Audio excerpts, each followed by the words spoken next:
دھماکے جب 98 میں ہوئے اس کے بعد ایک کانفیڈنس آیا تھا، لوگوں کو پتا تھا کہ اب لڑائی نہیں ہوگی بڑی، اور اس سے اکنامک کانفیڈنس بھی جنریٹ ہوا، ہم نے دیکھا ہے کرنے کے لیے.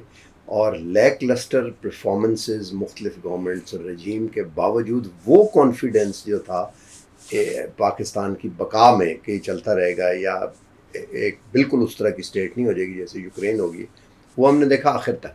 اب یہ جو انڈیا کے ساتھ حملہ ہوا ہے اس کے بعد وہ کانفیڈنس ایک دم پہلے ایروڈ ہوا، اس کے بعد جب پاکستان نے کنونشنل میں رہتے ہوئے کیا تو وہ پھر کانفیڈنس دوبارہ بلٹ ہو گیا ایک دم. اور ہم نے سعودی عرب سے جو پیغامات آئے ہیں، لوگوں کے اسٹریٹ سے جو وائبز آئی ہیں اور ان کی گورنمنٹس کے اور گلوبلی، وہ دیکھیں کہ اس سے بلٹ ہوئے. دوسرا یہ ہے کہ ایک چیز اور یہ اسٹیبلش ہے، وہ جو ہم آپس میں اس دن بات کر رہے تھے ایلیٹ بارگین کی، سیکنڈ ورلڈ وار کے بعد ہوئی.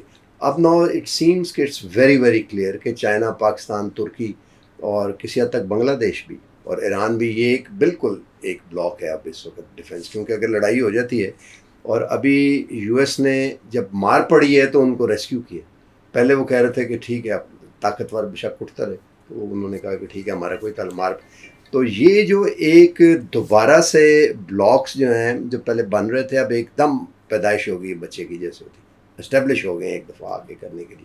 کیونکہ اگر دوبارہ ہوگا تو چائنا اور ویگروسلی آئے گا سامنے. J35 بھی آئی ہوپ کہ اب انڈیا کو ایسے ایڈونچر سے گریز